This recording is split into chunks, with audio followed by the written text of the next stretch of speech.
Lockdown क्या है?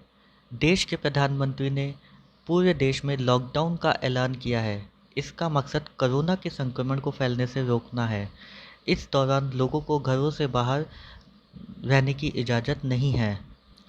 Lockdown एक इमरजेंसी व्यवस्था है जो महामारी या किसी प्राकृतिक आपदा के वक्त किसी इलाके में लागू की जाती है। लॉकडाउन की स्थिति में लोगों को घरों से बाहर निकलने की अनुमति नहीं होती है।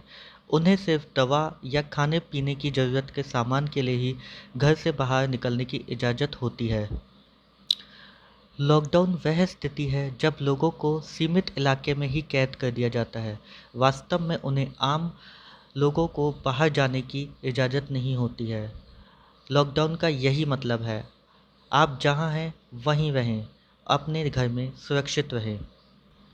लॉकडाउन में आपको किसी बिल्डिंग, किसी इलाके, राज्य या केवल किसी देश तक ही सीमित कर दिया जाता है।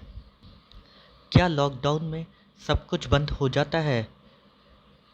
किसी इलाके में लॉकडाउन के दौरान सामान्य तौर पर सब कुछ बंद नहीं किया जाता है और ज़रूरी गतिविधियां जैसे दूध, मेडिकल आदि की सप्लाई जारी रहती है। लॉकडाउन में गैर ज़रूरी चीज़ें की गतिविधियों को रोक दिया जाता है, यात्रा पे रोक लगा दी जाती है।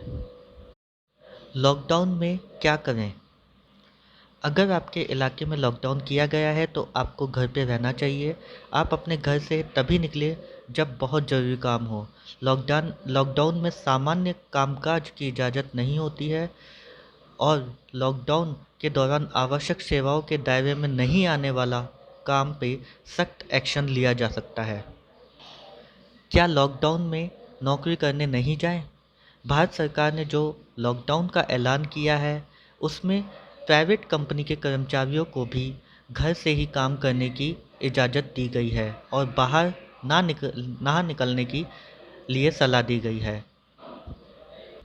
साथ ही साथ सरकार ने यह भी स्पष्ट किया है कि अगर कोई कंपनी किसी कर्मचारी का वेतन लॉकडाउन के दौरान काटती है तो उस पर सख्त एक्शन लिया जा सकता है।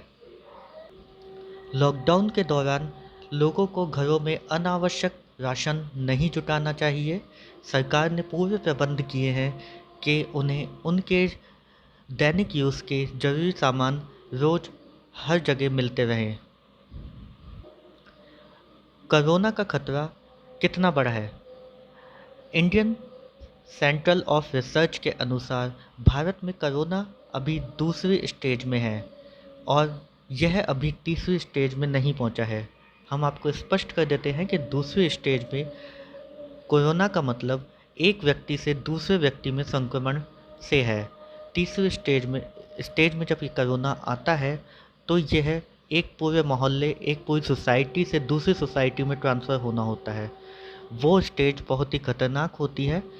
तो हम आपसे यही अपील करेंगे कि आप अपने घरों में रहें और कोरोना के खिलाफ एक बड़ी जीत हासिल करें हम सब मिलके।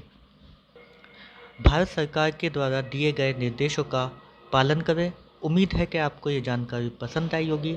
हम फिर मिलेंगे अपने एक नए वीडियो में। Thank you.